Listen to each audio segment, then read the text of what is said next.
A new poll by the Kaiser Family Foundation shows the majority of Americans think Obama's health insurance mandate is unconstitutional.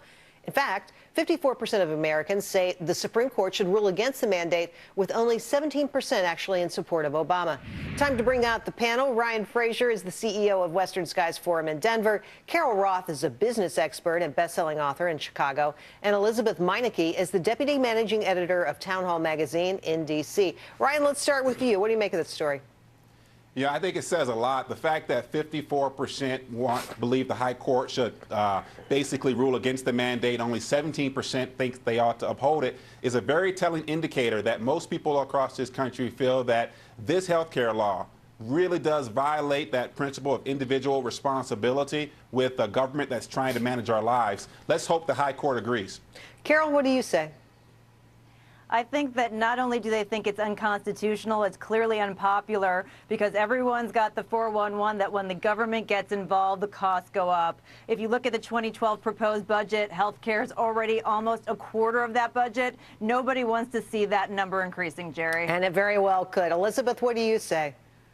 Well, I think Carrie Severino over at the Judicial Crisis Network makes a great point. This is really the first time in its history that Congress has required people to buy something as a requirement for residency. So people are suspicious of that. They don't want to see that happen, and the more they find out about this health care law, the more they dislike it. So it's really not surprising that 2 years later, as they find out more, as more of the details have rolled out, that they want the central tenet of it struck down. It's interesting stuff. All right, latest reports suggest Facebook may be filing papers to launch its highly anticipated IPO as early as next week. Sources say the company could raise upwards of $10 billion, giving it a market cap of $100 billion. Amazing, Carol. What do you say about this? Well, I think this comes as a huge surprise, Jerry, because everyone was anticipating this coming in the spring. And so I'm just really curious what the catalyst is to go and do it right now. Are people worried about the markets? I'm not sure, but I know that Morgan Stanley got a boost out of it. Goldman Sachs got a boost out of it. And I think that we're going to have to keep our eye on this one and see if anybody else follows suit. Well, you know, Ryan, Carol brings up a good point. It's usually the investment bankers who do the best here, and the insiders in one of these things. What do you make of it? Is it something you'd recommend buying?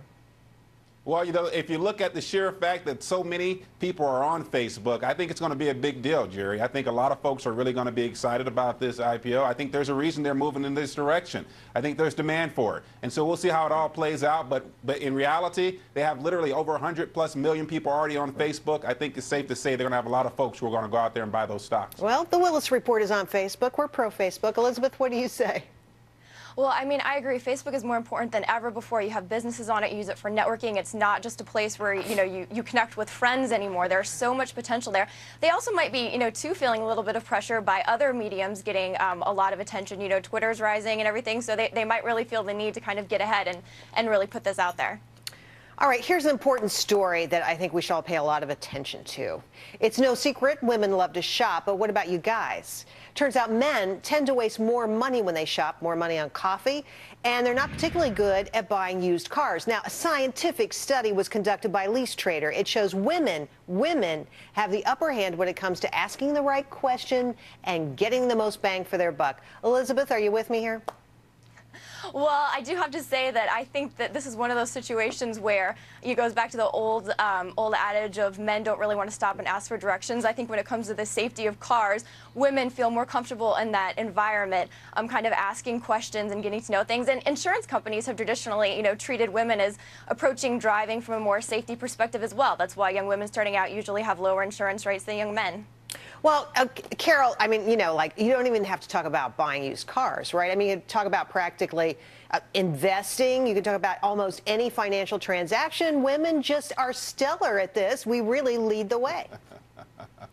I'm not going to disagree with you on that, Jerry. You have it nailed there. Look, but here's the thing. Women like the details, and, I know that most men don't like to shop. My husband has a 3-store maximum every time we go out. But you have to remember one thing is that it is good to do this in partnership, because unfortunately, some stereotypes still exist. And when it comes to doing the actual negotiating, it's good to have a male partner. So it's good to have 2 sexes, not just one. Well, you're so even-handed. Ryan, what do you say? We've slagged your sex mercilessly in this segment. Right. Are you guys just bad shoppers? What's wrong with you? You're not going to get any. There's no surprise here. Look, my mom's my hero. She worked 2 jobs to provide for 3 boys. I think most of us realize that women tend to be more responsible. I mean, think about who handles typically the family finances or shoulders more of the responsibility as it relates to children. Women overall are just more responsible. I'm the first to admit that, and I'm glad for it. Smarter, more responsible, better looking.